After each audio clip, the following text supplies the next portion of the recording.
Today I'm going to be making the first aid kit from Fallout 4. Now I was supposed to put this up a few weeks ago, but unfortunately I injured my back and had to take some time off. While I was off, this package arrived, which is a metal first aid kit. So here we are, taking it out, and it is metal, enamel white. It's got 2 latches on the top, a handle, and there's even a flip-up hanger so that we can put it on the wall.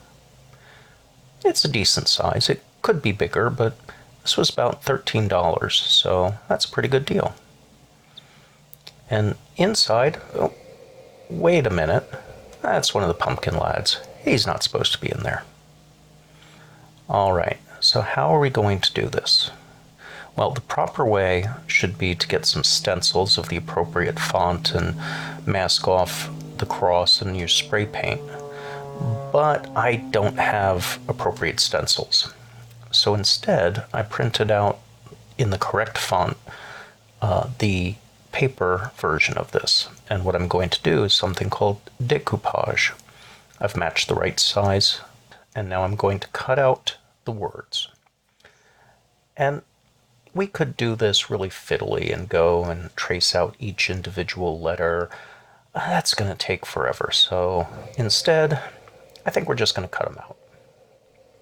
Let's get our handy scissors, and we're going to cut the first aid out, and then we'll cut for emergency use only out. Now, this is a trick that we're going to do to turn regular printer paper into paper suitable for decoupage. Normally, you use tissue paper or napkins with patterns on them for decoupage, but printer paper is a little thick. So, putting some sticky tape, in this case just some old packing tape on the back, making sure it's fully covered, and then with, in this case, a popsicle stick, I'm going to burnish the back side of it so that we make sure that the tape is really attached. I'm going to grab the end, and then as I do, I'm going to get my finger underneath the paper and pull them apart. And this should, if I'm careful, take off a thin layer of the paper. As you can see, now we've got something a little closer to tissue paper. And I'll do that with both the first aid and the for emergency use only piece of paper. Now, the next step, of course, is going to be applying glue so that we then glue the paper down. And that's why you want it really thin, because you want the paper to kind of become transparent. It's not really going to show. Sure, if you get up close, you'll see the glue, you'll see that it's paper. But we'll get away with it this time. Our pumpkin lads are giving us a little intermission here. And here we go into the decoupage. So I'm going to take my prepared pieces of paper and I'm going to center them on their spots. There we go. That's where we're going to put them. Next, I'm going to actually get some water and I'm going to wet the paper. Let's take a little bit of water, just any old water. In this case, bottled water will do. There we go. And we're going to apply it with this brush. Flip it over, get the metal box out of the way, and just prime it. And you got to be careful not to use too much, because now since the paper is thin, it can come apart. And you'll see a little later on that might be a problem. All right, some more water on this piece.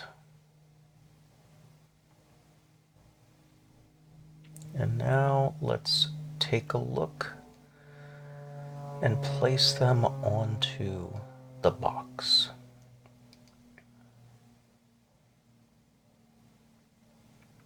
All right, we're going to center this nicely. You can see that it's starting to tear near the I and the F. And that's a small problem, but once all is said and done, we'll make it work. We could, of course, just start over. But if we gingerly press down and not make a big deal of it. We should be okay. Additionally, since this is supposed to have survived a nuclear war and 200 years of just sitting around, it's okay if it's a little banged up. We're not trying to make this into a perfect first aid box, but one that we believe has hung around since the end of the world.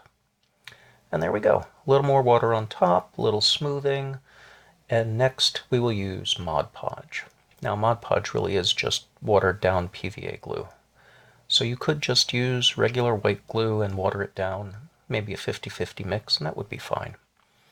Here I'm painting over the edges first, and then I'll paint over the center area. If I had a bigger brush, or if I could get that foam brush into this small jar, I would use that. There we go. Got the edges down. Use the bigger brush to smooth out the PVA glue, the Mod Podge. That F and that I is being a little tricky, so we'll just make that work out. Yep, it doesn't fit. There we go. Get back to the little brush. We'll put a few coats on here, and you can see where the paper separates out, really just replacing it and making sure it lines up right. That's all you need.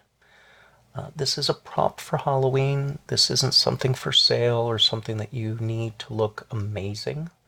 It's something that you need to do a job, and that job is setting the scene. In the dark, no one's going to know the difference.